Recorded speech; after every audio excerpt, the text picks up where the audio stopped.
বাবির রুমের পাশ দিয়ে যাচ্ছিলাম, হঠাৎ করে বাবি ডাক দিল। আমি তখন বাবির রুমে গিয়ে বললাম, জি বাবি বলেন। বাবি বললেন, আমার একটা ফেসবুক আইডি খুলতে হবে, তোর ভাই ফেসবুক বুঝে না, তুই কি ফেসবুক আইডি খুলতে পারিস? তখন আমি বললাম, জি বাবি পারি। বাবি আমার হাতে ফোন দিয়ে ফেসবুক আইডি খুলে দিতে বলল। আমি তার ফোন দিয়ে আইডি খুলছিলাম, হঠাৎ করে মাথার মধ্যে শয়তানি বুদ্ধি বর করলো। তাই আমি বাবিকে বললাম, বাবি রেফারেন্স ছাড়া আইডি খোলা যাবে না। বাবি আমার মুখের দিকে তাকিয়ে বলল, রেফারেন্স আবার কি?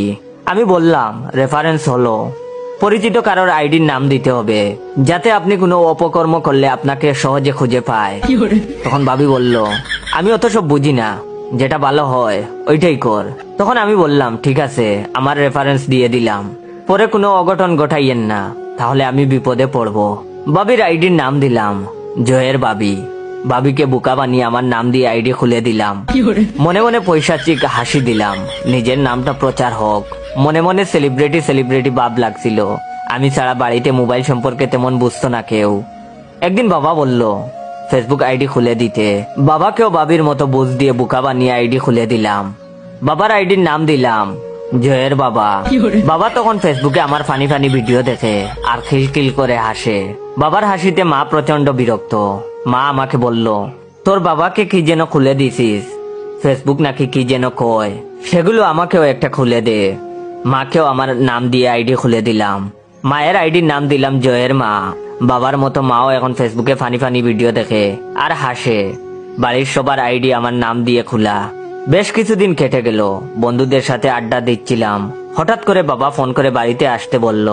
বাড়িতে গিয়েই দেখি বাড়ির সবাই নীরব হয়ে থম ধরে আছে, কেউ কোনো কথা বলছে না। মা আমাকে দেখে মুখ ঘুরিয়ে নিল। বিষয়টা কি বুঝতে পারছি না।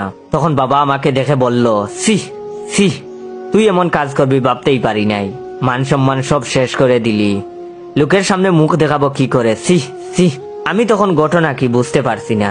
সবাই কি তাহলে জেনে গেছে যে তাদের বোকা বানিয়ে আমার নাম প্রচার করার জন্য আমার নাম দিয়ে তাদের আইডি খুলে দিছি? আমি তখন মিনমিন করে বললাম, বাবা ফেসবুক আইডিতে কি কোনো সমস্যা হয়েছে? তখন বাবা আমাকে ধমক দিয়ে বলল, আইডিতে সমস্যা হবে কেন? তখন আমি বললাম, তাইলে কি হয়েছে, সবাই আমার সাথে এমন করছো কেন? তখন বাবা বললেন, তুই জানোস না তুই কি করছস? সি সি। তখন আমি কিছুই বুঝতেছি না, ঘটনা কি? ওয়েট, ভিডিওটা শেষ করার আগে আমার রিয়েল পেজ ইওর জয়কে ফলো দিয়ে রাখবেন। আর হ্যাঁ, ভিডিওটা ভালো লাগলে অবশ্যই শেয়ার করবেন। ধন্যবাদ। সাজনি কি তাহলে বাবাকে সব বলে দিছে? গতকাল সাজনির সাথে ব্রেকআপ হয়েছে, কিন্তু সাজনি তো বাবাকে চিনে না, বলবে কি করে? তাইলে কি সাদিয়া কিছু বলছে? কিন্তু সাদিয়া তো কিছু বলার কথা নয়, ওর তো বিয়ে ঠিক।